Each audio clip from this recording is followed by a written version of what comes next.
Assalamualaikum warahmatullahi wabarakatuh. Perkenalkan, nama saya Diki Hendrawayudi, NIM 192111256. Program Studi Hukum Ekonomi Syariah, Fakultas Syariah, UIN Raden Mas Said Surakarta. Di sini saya akan membahas tentang bagaimana penerapan hukum lalu lintas bagi masyarakat. Terima kasih. Yang pertama adalah seberapa tahu kita dengan hukum. Perlu kita ketahui bahwasanya Indonesia adalah negara hukum.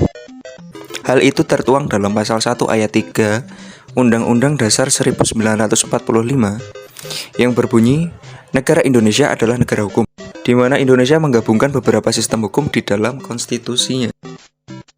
Lalu bagaimana dengan hukum lalu lintas?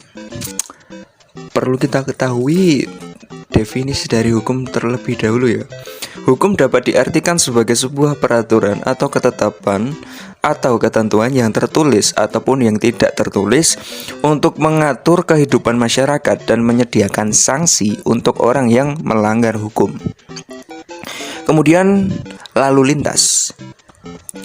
Lalu lintas adalah gerak kendaraan atau orang di ruang lalu lintas. Undang-undang yang mengatur lalu lintas. Berikut ulasannya. Undang-undang lalu lintas terdapat pada Undang-Undang Republik Indonesia Nomor 22 Tahun 2009 tentang lalu lintas dan angkutan jalan. Kemudian gambaran penerapan aturan dalam berkendara. Di daerah saya, di Kabupaten Sragen, mayoritas masyarakat patuh dengan aturan yang ada. Mereka juga sadar akan peraturan yang berlaku. Akan tetapi, juga banyak orang yang sadar namun acuh terhadap aturannya sehingga tidak mengutamakan keselamatan dalam berkendara. Seperti misalnya, seseorang berkendara di jalan umum atau jalan raya, mereka jarang menggunakan helm dengan alasan jarak yang dituju atau ditempuh mereka sangatlah dekat. Misalkan ke toko kelontong cuma beli rokok. Contoh-contoh pelanggaran lalu lintas yang terjadi di lingkungan masyarakat. Berikut contohnya adalah motor tidak standar. Jelas mengganggu masyarakat sekitar karena suara knalpot yang bising. Dari segi keamanan juga kurang. Spion kendaraan paling cuma dipasang 1 biji. Dan masih banyak yang lainnya mengenai motor yang tidak standar, sampai menjadi ajang balap liar di jalanan pun terjadi. Kemudian menerobos traffic light atau menerobos palang pintu kereta api. Pelanggaran terhadap traffic light, kebanyakan orang yang terburu-buru lalu nekat menerobos lampu merah atau palang, yang dimana hal itu dapat memicu terjadinya kecelakaan lalu lintas.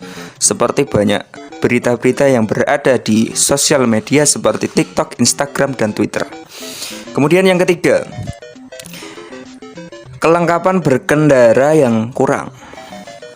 Orang-orang kebanyakan tidak patuh dalam berkendara di jalanan. Ada yang tidak menggunakan helm, kurang kesadaran dalam berkendara, seperti ngantuk, kemudian belum adanya SIM, surat izin mengemudi, dan lain sebagainya.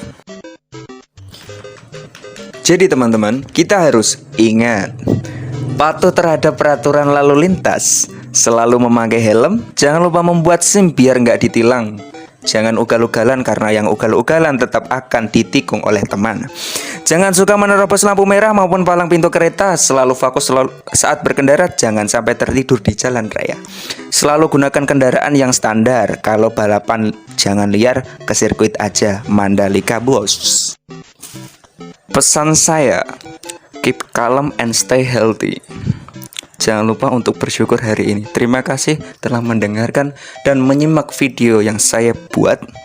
Semoga ada manfaatnya. Bila mana ada kekurangannya, saya mohon maaf yang sebesar-besarnya. Sekian, terima kasih. Wallahu lillah wa mitariq. Wassalamualaikum warahmatullahi wabarakatuh.